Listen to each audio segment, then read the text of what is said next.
આમ આદમી પાર્ટીના સંયોજક અને દિલ્હીના પૂર્વ મુખ્યમંત્રી એવા અરવિંદ કેજરીવાલની જાહેર સભા અમદાવાદના નિકોલના એક પાર્ટી પ્લોટમાં થવાની હતી।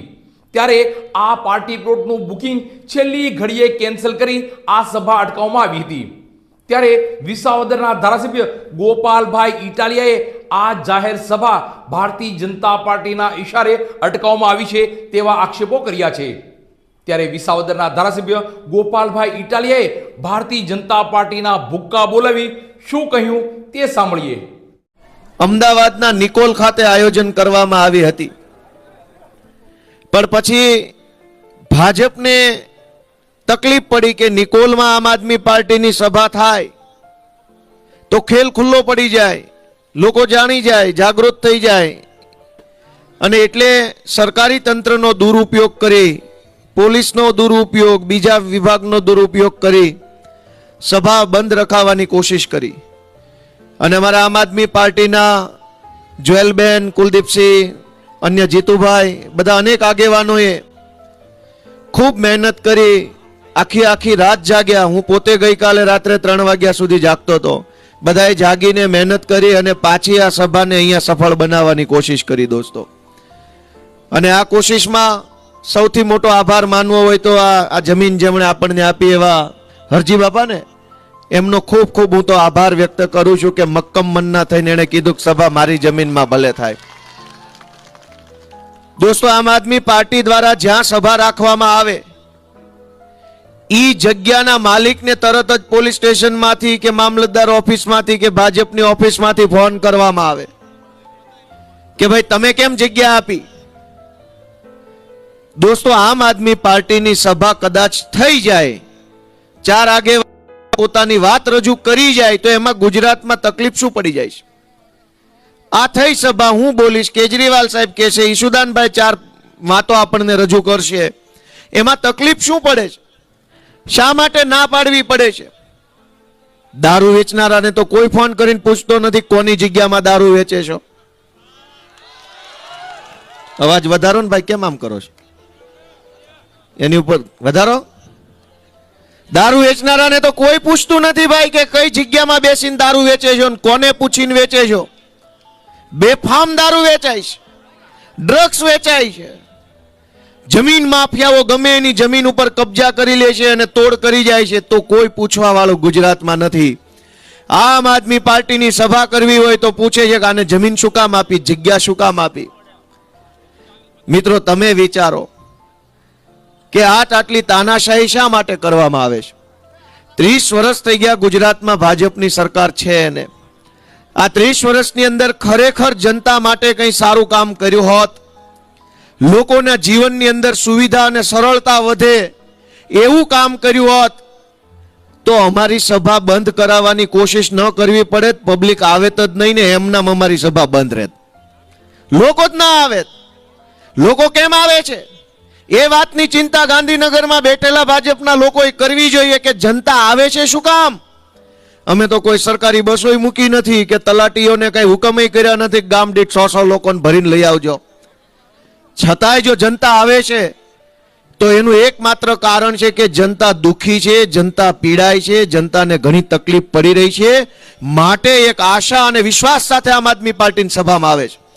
જનતા જ નહીં આવે તો અમારી સભા કેવી રીતે થશે? તો સભા બંધ કરાવવાની કોશિશ કરવાના બદલે જનતાના જીવનમાંથી તકલીફ ઓછી થાય એવી કોશિશ જો ગાંધીનગર વાળા કરે તો માત્ર સભા નહીં, આખી આમ આદમી પાર્ટી બંધ થઈ જાય એમ છે। જનતાને કોઈ દુઃખ જ નહીં હોય તો આ પાર્ટીની શું જરૂર છે? ગામડાના ખેડૂતને કોઈ તકલીફ ન હોય, પશુપાલકોનું જીવન સરસ ચાલતું હોય, વેપારી ખુશખુશાલ થઈને વેપાર કરતા હોય, મજૂર માણસને સન્માનપૂર્વક જીવવાનો અધિકાર મળી રહેતો હોય, તો પછી અમારી આ પાર્ટીની ગુજરાતમાં જરૂર જ ન પડે, સભા ક્યાં, પાર્ટી જ નહીં હોય। દોસ્તો, આપણે બધાએ વિચારવું પડશે કે શા માટે આવી તાનાશાહી ગુજરાતમાં થઈ રહી છે। અંગ્રેજો જ્યારે આ દેશમાંથી ગયા, 200 વર્ષ સુધી લડાઈ આલી, ગાંધીજી, સરદાર પટેલ, જવાહરલાલ નહેરુ એવા કેટલાય મહાપુરુષોએ અંગ્રેજો સામે બાંધવામાં આખી જિંદગી ખર્ચી નાખી, અને એક સમય એવો આવ્યો કે અંગ્રેજોએ આ દેશમાંથી જવું પડ્યું। જાતા જાતા અંગ્રેજો એવું કહેતા ગયા હતા કે તમે જીદ કરી આટલું બધું લાંબી લડાઈ લડ્યા અને આ સમયનું એવું ચક્ર છે કે હવે તમારા કારણે અમારે જવું પડે છે, પણ તમારા દેશમાં લોકશાહી આવશે ને તો અમારી જેવી સરકાર નહીં આવે, ગુંડા લુખ્ખા અને લફંગાઓ નેતા બનીને ફરશે. આ તમે ખોટું કરી રહ્યા છો. આવું અંગ્રેજોએ કીધું. ગાંધીજી, સરદાર પટેલે એ બધા એવું કીધું કે ભાઈ અમે બેઠા છીએ, ક્યાંથી ગુંડા લુખ્ખા આવવાના છે? શું વાત કરો, જાઓ નીકળો, હાલો, અમારા બાપનો દેશ છે. અંગ્રેજોના શબ્દો દોસ્તો હાચા ન પડે ને એ જોવાની જવાબદારી દેશમાં જન્મતી દરેક નવી પેઢીની છે. દરેક પેઢીની જવાબદારી છે કે અંગ્રેજોના શબ્દો હાચા ન પડવા જોઈએ. એ આજથી 75 વર્ષ પહેલા કહીને ગયા કે અમે આઝાદ કરીને જાશું તો ગુંડાઓના લફંગાઓના હાથમાં સરકાર આવી જશે, પછી તમે શું કરશો? ક્યાંક ને ક્યાંક અંગ્રેજોના શબ્દો હાચા પડતા હોય એવું લાગે છે કે નથી લાગતું? કયો છે, લાગે છે કે નથી લાગતું? દોસ્તો, અંગ્રેજોના શબ્દો હાચા પડે ભારત દેશમાં પોહાય કે ન પોહાય? એ વાત આપણને મંજૂર છે કે નહીં? દોસ્તો, આમ આદમી પાર્ટી માટે નહીં, ગોપાલ ઇટાલિયા માટે નહીં, અરવિંદ કેજરીવાલ માટે નહીં, તમારા પોતાના માટે અને ભારત દેશ માટે થઈને આપણે જાગવું જરૂરી છે કે અંગ્રેજો 75 વર્ષ પછી એમ ન કહી જાય, કહેતા હતા ને જો હાથ થવાની હતી. આજ કેવા કેવા માણસોના હાથમાં સરકાર આવી ગઈ, જેને સામાન્ય માણસના જીવનની અંદર કેટલી સમસ્યા છે એની કોઈ ચિંતા સરકારમાં બેઠેલા માણસને નથી. વિસાવદર વિધાનસભાના ખેડૂતોએ મને ધારાસભ્ય બનાવ્યો. હું ગાંધીનગર ગયો, વિધાનસભાના સત્રમાં બેઠો, અનેક નેતાઓને અધિકારીઓને જોયા પછી ખબર પડી કે ગુજરાતમાં સરકાર જેવું કાંઈ છે નહીં, બધું સર્કસ જ હાલે છે, ચારો તરફ સર્કસ છે. કોઈ નેતાનું કશું જ કાંઈ ઉપજતું નથી. વડોદરાના ભાજપના 5 ધારાસભ્યોએ મુખ્યમંત્રી સાહેબને પત્ર લખ્યો કે અમારું મામલતદાર એ માનતો નથી. 5 ધારાસભ્યો ભાજપના એ પત્ર લખ્યો કે અમારું કોઈ કાંઈ માનતું નથી, અમારું કાંઈ ઉપજતું નથી. આવો લેટર મુખ્યમંત્રીને લખ્યો. મુખ્યમંત્રી સાહેબની હાલત હું જાણું છું, કેમ કે મારે એમને ઘણી વખત મળવાનું થયું. ઈ પોતે આવું કંઈક લખવા માંગે છે, પણ ઈ કોને લખે? ઈ ઈચ્છે છે કે મારે લખવું છે. આ તો ધારાસભ્ય હતા તો મુખ્યમંત્રી સાહેબને લખ્યું. મુખ્યમંત્રી કોને જઈને કહે છે કે અમારું કાંઈ ઉપજતું નથી, બધું અધિકારીશાહી છે. મિત્રો, આજે ગુજરાતની પરિસ્થિતિ એવી છે કે સામાન્યમાં સામાન્ય સરકારી કામ કરાવવું હોય તો માણસને એક આખો ભાવ વયો જાય એટલું અઘરું છે. ખાલી આધાર કાર્ડમાં નામ સુધારવું હોય કે રેશન કાર્ડમાંથી, કૂપનમાંથી નામ કઢાવવું હોય, ઓહો, મામલતદાર ઓફિસના ધક્કા ધક્કા ધક્કા, આ ફોર્મ, આ સિક્કો, અહીંયા સહી, અંગૂઠો, ફોટો, તલાટીનો દાખલો, આનો દાખલો, ઓલાનો દાખલો. આમ આદમી પાર્ટી કોનાથી બનેલી છે? તો કે ગુજરાતના સામાન્ય પરિવારમાં, નાના ઘરમાં, ગરીબ પરિવારમાં જન્મેલા સામાન્ય લોકોથી બનેલી આમ આદમી પાર્ટી છે. કોઈ મોટા મોટા કદાવર નેતાના પરિવારના સંતાનો આમાં નથી, પણ સંઘર્ષ કરીને, મહેનત કરીને, ખૂબ ભોગ આપીને, યોગદાન આપીને પોતાની રાજનીતિમાં જગ્યા બનાવી હોય એવા ઈશુદાનભાઈ ગઢવી જેવા, ચૈતરભાઈ વસાવા જેવા, પ્રવીણભાઈ રામ, રાજુભાઈ કરપડા જેવા આગેવાનો આ પાર્ટીનું નેતૃત્વ કરી રહ્યા છે. એક તરફ શક્તિશાળી માણસો છે કે જેમની પાસે ખૂબ પૈસા, ખૂબ તાકાત, ખૂબ સત્તા છે. એક બાજુ અમારી જેવા તમારા સંતાનો છે કે જેની પાસે પૈસા નથી, મોટું ટોળું નથી, પણ એની અંદર હિંમત છે અને ઈમાનદારીથી લડવા માટેની દાનત છે. એવા નેતાઓ આ મંચ ઉપર બેઠા છે. મિત્રો, આપણે સૌએ નક્કી કરવાનું છે કે આ ગુજરાતની અંદર આવનારા દિવસોમાં રાજનીતિમાં કેવો બદલાવ આવશે. આપણે જોઈએ તો આપણને ખ્યાલ આવે કે ચારો તરફ તાનાશાહી. ફેસબુકમાં એક પોસ્ટ લખો તો તમને પકડી જાય, તમે સભા કરો તો પકડી જાય. આની પહેલા સુરેન્દ્રનગરની અંદર જ્યારે સભા હતી અરવિંદ કેજરીવાલ સાહેબની, ત્યારે અમરેલીના એક ગામમાંથી કેટલાક લોકો એ સભામાં આવ્યા હતા અને સભામાંથી પાછા ઘરે ગયા તો ગામના સરપંચે એને ધમકી મારી કે તું કેજરીવાલની સભામાં કેમ ગયો તો તારું મકાન તોડાવી નાખું, ને આ તોડાવી નાખું, ને તે તોડાવી નાખું. દોસ્તો, આ કઈ હદની વાત છે કે કોઈ પણ રાજકીય પક્ષ હોય એની સભામાં જનતા જાય, વાત સાંભળે, વિચારે, નક્કી કરે કે કઈ પાર્ટી છે એ જનતા માટે સારું કામ કરવાની છે.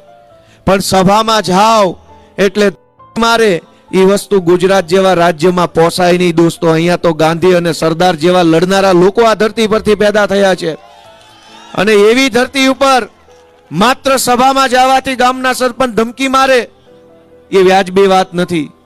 દોસ્તો, આપણે બધાએ વિચારવાનું છે કે 30 વર્ષ થઈ ગયા ભાજપના બટન દબાવતા 30 વર્ષ પછી આજ આપણા બાળકો માટે શું વ્યવસ્થા છે?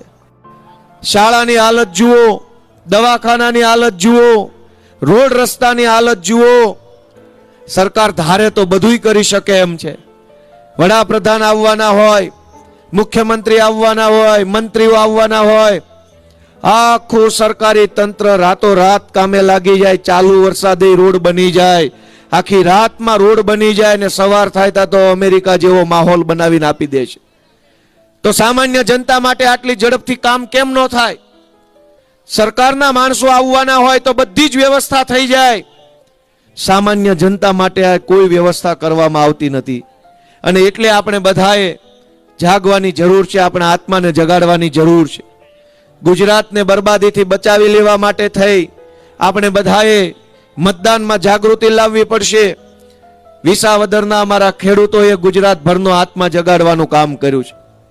વિસાવદરની ચૂંટણીમાં ગુજરાતના મુખ્યમંત્રી, ભાજપના પ્રદેશ પ્રમુખ, ગૃહમંત્રી, કૃષિ મંત્રી, પાણી પુરવઠા મંત્રી, વન મંત્રી, બીજા 1 ડઝન જેટલા ધારાસભ્યો, સાંસદ સભ્યો, બુટલેગરો, માફિયાઓ, ગુંડાઓ, પોલીસ તંત્ર, સહકારી તંત્ર, સરકારી તંત્ર, વહીવટી તંત્ર, બધા જ લોકો આખા વિસાવદરની અંદર ચૂંટણી પ્રચારમાં કામે લાગ્યા હતા.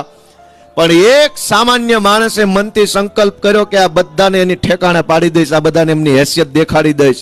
અને જુઓ કે સામાન્ય માણસની તાકાત કેવડી હોય છે કે સામાન્ય માણસ એને ઝાડુનું બટન દબાવ્યું અને ગોપાલ ઇટાલિયાને આખી સરકારની સામે ધારાસભ્ય બનાવવાનું કામ કર્યું. દોસ્તો, આજ આખા ગુજરાતની અંદર વિસાવદર વિધાનસભાની ચૂંટણીની જીતની ચર્ચાઓ હજુય થઈ રહી છે. 4-6 મહિના થવા આવ્યા, 4-6 મહિના પછી પણ હજુ ચર્ચા એ વાતની થઈ રહી છે. શું કામ? ગોપાલભાઈ ધારાસભ્ય બની ગયા એ વાતની ચર્ચા નથી, પણ ઇતિહાસ સાક્ષી છે કે જ્યારે કદાવર માણસોની વચ્ચે લડાઈ થાય અને એમાં સામાન્ય માણસ કદાવર માણસોની સામે જીતી જાય તો સદીઓ સુધી દેશ એને યાદ રાખતો હોય છે. એનો દાખલો રામાયણમાં છે. રાવણ શક્તિશાળી માણસ હતો, એની પાસે સેના, મહેલો, પૈસા બધું જ હતું, અને ભગવાનની પાસે માત્ર સામાન્ય વાનર સેના હતી. એની પાસે શસ્ત્રો નહીં, કઈ દારૂગોળા નહીં, રથ નહીં, કાંઈ નહીં. સામાન્ય માણસોથી સામાન્ય વાનર સેના લઈ અને કદાવર રાવણની સામે ભગવાનનું યુદ્ધ થયું અને સામાન્ય વાનર સેના જીતીને એ વાતની ઉજવણી સદીઓ પછી આજે આ ભારત દેશમાં થઈ રહી છે. જ્યારે જ્યારે લડાઈ કદાવર માણસો અને સામાન્ય માણસોની વચ્ચે થાય ત્યારે ત્યારે આ દેશમાં સામાન્ય માણસની જીત થાય છે, અને જીત સદીઓ સુધી આ દેશ ઉજવતો રહે છે. મિત્રો, મને પૂરો વિશ્વાસ છે કે આજ ગુજરાતની સત્તામાં બેઠેલા ભાજપના લોકો ભાન ભૂલ્યા છે. સત્તાના મદમાં આવ્યા છે એટલે સભાઓ નહીં થવા દેવાની, લોકોને સભામાં નહીં જવા દેવાના, લોકોને ડરાવવાના, ધમકાવવાના બધા જ ષડયંત્રો થઈ રહ્યા છે.